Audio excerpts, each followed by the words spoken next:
کچھ اور پھر کویسچنز ہیں، یہ کہتے ہیں کہ اگر کوئی مسلمان حقدار تو نظر آئے یعنی نفلی صدقات کا لیکن گناہ گار بھی ہو تو کیا اس کو صدقہ یا زکوٰۃ دینا شرعاً جائز ہے یا نہیں؟ یہ بالکل دے سکتے ہیں بشرطے کہ وہ واقعی مستحق ہو اور کوئی دوسرا نیک پرہیزگار مسلمان حقدار اس کے مقابل نہ ہو کیونکہ اگر حقدار نیک اور پرہیزگار ہے تو اس کی مدد پہلے کرنی چاہیے، اور اگر وہ نہیں ہے تو پھر گناہ گار کی بھی کر سکتے ہیں، کیونکہ آج گناہوں سے مکمل طور پہ پاک و صاف کسی مسلمان کو ڈھونڈنا یہ بہت ہی مشکل ہے۔ کوئی ناراض نہ ہو، اس کی وجہ بڑی یہ ہوتی ہے کہ ضروری نہیں کہ آدمی جان بوجھ کر گناہ کر رہا ہو۔ جس طرح ہمارا علم دین سے بے رغبتی کا معاملہ ہے، ہر گھر میں ڈیلی سینکڑوں بلکہ ہزاروں گناہ ہوتے ہیں، لیکن ہمیں پتہ ہی نہیں ہوتا کہ یہ گناہ ہے، کیونکہ معلومات نہیں ہوتی۔ جب معلومات نہیں ہوتی توبہ بھی نہیں کر سکتے ہیں۔ اب اگر آپ اس طرح سرچ کریں کہ کوئی بالکل نیک پرہیزگار متقی ملے تو وہ آپ کے نزدیک تو شاید نیک پرہیزگار متقی ہو سکتا ہے اور اتنا بھی چلو کافی ہے، لیکن کیا شریعت کے نزدیک بھی ہے کہ نہیں، اس کے پیمانہ علم دین ہوتا ہے۔ تو اس لیے بہرحال خلاصہ کلام یہ ہے کہ ظاہراً اگر آپ کسی کو مسلمان اور نیک پرہیزگار متقی سمجھتے ہیں، حقدار ہے، اسے پہلے دیں اور دوسرے کو بعد میں۔ اسی طرح کہتے ہیں کہ یہ جان و مال کا صدقہ جو ہے کہ مدرسے کے گلے میں انہیں بغیر بتائے ڈال سکتے ہیں؟ جی بالکل ڈال سکتے ہیں، کیونکہ نفلی اگر صدقہ ہے، آپ جان و مال کا صدقہ عموماً نفلی نکالتے ہیں تو یہ انہیں بغیر بتائے بھی دے سکتے ہیں۔ ہاں اگر زکوٰۃ دیں تو وہ گلے میں نہ ڈالیں، وہ ان کو بتائیے، کیونکہ تاکہ وہ زکوٰۃ کا استعمال کا صحیح مصرف، صحیح طریقہ اختیار کریں۔ سید بچے بھی ہوتے ہیں، پھر زکوٰۃ میں تملیک شرط ہوتی ہے یعنی مالک بنانا، اگر آپ ویسی گلے میں ڈال دیں گے تو پرابلم کریٹ ہو سکتی ہے۔ ایک یہ کہتے ہیں کہ گھر میں ہم کوئی ایسا ڈبہ وغیرہ رکھ لیں، گلک رکھ لیں کہ جس میں صدقہ جمع کرتے رہیں اور بعد میں کسی ضرورت مند کو دے دیں، تو کیا یہ صحیح ہے؟ یہ بالکل صحیح ہے، آپ کر سکتے ہیں۔ زکوٰۃ کو روک کے نہیں رکھنا چاہیے۔ زکوٰۃ اگر سال پورا ہو گیا، زکوٰۃ لازم ہے، آپ نے کیلکولیشن وغیرہ کر کے حساب کتاب کر کے زکوٰۃ نکال لی، زکوٰۃ اماؤنٹ، اور مستحقین موجود ہیں تو فوراً سے پیشتر اس کو استعمال کرنا چاہیے۔ لیکن نفلی صدقات میں آپ کو چونکہ نہ دینا واجب ہے نہ فوری طور پہ دینا واجب ہے، تو آپ ایسا کر سکتے ہیں کہ 3 مہینے تک جمع کریں، 6 مہینے تک یا سال تک، اور پھر غرباء میں تقسیم کریں، اس میں شرعاً کوئی حرج نہیں ہے۔ ایک ہی سسٹر نے کویسچن کیا تھا کہ آج کل اسکائی ڈائیونگ کی جاتی ہے، اس میں یہ کرتے ہیں کہ جہاز پہ پہلے ہزاروں میل اوپر لے جاتے ہیں، پھر پیراشوٹ کے ساتھ ہی کودا جاتا ہے، لیکن پیراشوٹ فوراً نہیں کھولا جاتا، بلکہ جب کافی زمین کے قریب آ جاتے ہیں تب پیراشوٹ کھولتے ہیں۔ اس طرح کا کھیل کود کرنا شرعاً صحیح ہے یا نہیں؟ دیکھیں، اگر اس میں پہلی بات تو یہ کہ یوں سمجھ لیجئے کہ ہماری شریعت ہر اس کھیل کو منع کرتی ہے جس میں جان کا رسک ہو، وہ منع ہوگا۔ وَلَا تُلْقُوا بِأَيْدِيكُمْ إِلَى التَّهْلُكَةِ، جان بوجھ کر اپنے آپ کو ہلاکت میں مبتلا مت کرو۔ اسی طرح کوئی عضو وغیرہ تلف ہو جائے، مثال کے طور پر موت نہیں آئے گی لیکن ہاتھ ٹوٹ جائیں گے، پیر ٹوٹ جائیں گے، یہ منع ہوگا۔ اسی طرح ہر وہ گیم جس کے اوپر سامنے والے کو تکلیف پہنچا کر آپ ون کرتے ہیں، یا ون کا یا مطلب یہ کہ لاس کا کوئی مسئلہ ہی نہ ہو، بلکہ صرف یہ ہے کہ ایک مقابلہ جیسے باکسنگ ہے،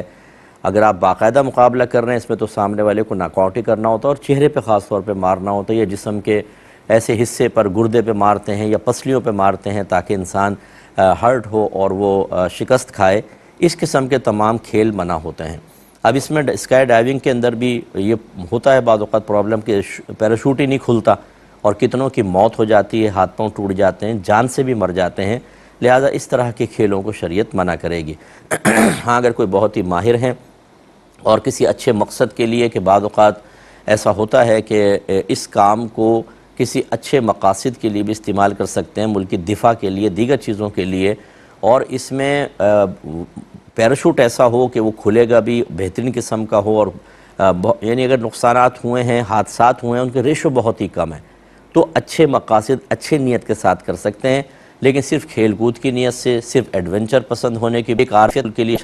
کو سازش کے ہوتے ہیں، اس میں شپیٹ کے گاڑیاں ہیں، پر اڑ جاتے ہیں، واقع اس حکم ہے، اس کا بھی ارسلہ کسنگ میں شلا سے شرعی کی ہے۔ اطراف میں لوگ ہوتے ہیں کہ گاڑی میں آگ لگ جائے تو فوراً وہ اس کو بجھانے کا انتظام رکھتے ہیں، لباس بھی ایسا پہنا ہوتا ہے، ہیلمٹ وغیرہ ہوتا ہے، لیکن کتنے لوگ مر گئے ہیں اس کے اندر اور ان کے اعضاء ٹوٹ گئے ہیں۔ تو ایسی خطرناک اور اتنی ریس، یہ اوور سپیڈ ہوتے ہیں کہ ذرا ٹکرائے نہیں کہ وہ کلا بازیاں کھا کر اور پھر پرخ چھوڑ جاتے ہیں گاڑی کے،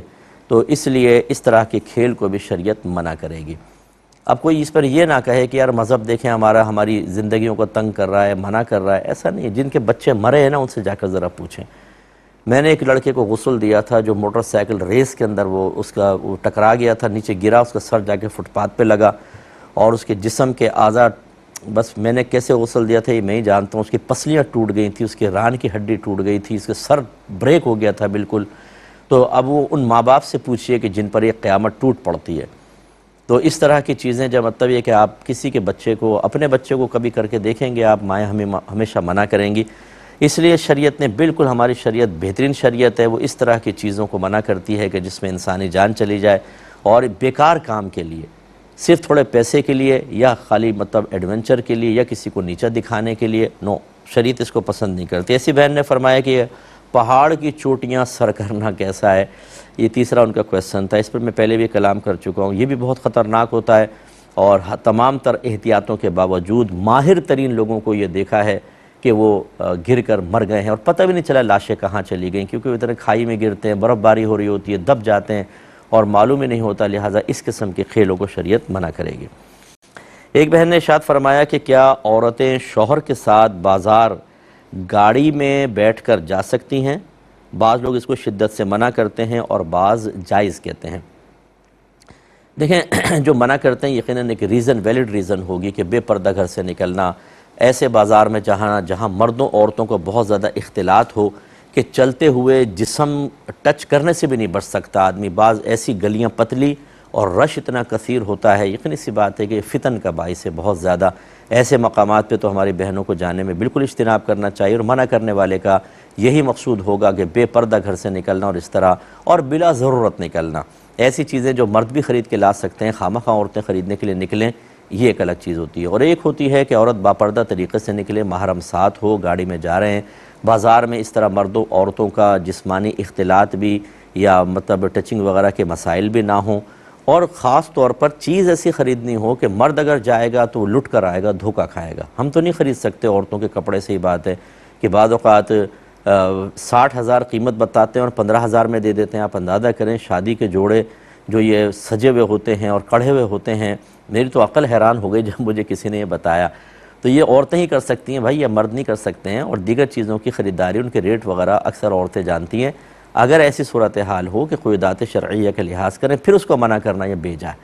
آج مطلب یہ کہ مردوں کے پاس ٹائم نہیں ہوتا، بلکہ خاص طور پہ باہر کے ملکوں میں آپ دیکھ لیں کہ کام ڈیوائیڈ کیے ہوتے ہیں، شوہر اپنے کام کرتا ہے، عورتیں بچوں کو اسکول سے پک اینڈ ڈراپ کرتی ہیں، اس کے علاوہ مارکیٹنگ کا تمام معاملات ان کے ہاتھ میں ہوتے ہیں، چیزیں خریدنا وغیرہ۔ اگر مطلقاً اس کو منع کر دیا جائے تو عرصہ حیات تنگ ہوگا، اور ہماری شریعت اس کو پسند نہیں کرتی۔ جیسے جیسے مسلمان کے لیے ضرورتیں بڑھی ہیں، جیسے جیسے وہ مجبوریوں میں گھرتا چلا جاتا ہے، ویسے ویسے مذہب اس کو آسانیاں دیتا ہے، اور کہیں سختیاں بھی دیتا ہے کہ پہلے آسانی تھی پھر سختی دے دی۔ جیسے عورتوں کا چہرے کا پردہ، شریعت نے اس کو شروع میں ابتدا میں نہیں رکھا، لیکن بعد میں جب فتن زمانہ ہوا تو بہنوں کے لیے علماء نے حکم دیا کہ چہرے کا بھی پردہ کریں، کیونکہ چہرے پہ نگاہ پڑتی ہے تو پھر شیطان مرد کو اکساتا ہے اور اس کا عورت کی طرف میلان ہوتا ہے، تو نقاب کا حکم دے دیا۔ اس لیے شریعت کے ان قوانین کو سمجھنا چاہیے، اور میری گزارش ہمیشہ یہ رہی ہے کہ آپ مسئلہ پوچھیں کسی مفتی صاحب سے۔ ہر عالم مسئلہ بتانے کا اہل نہیں ہوتا۔ جو ہمارے بچے صرف دور حدیث کر کے فارغ ہو جاتے ہیں، ان میں افتاء کی بالکل صلاحیت نہیں ہوتی۔ بالکل سے مراد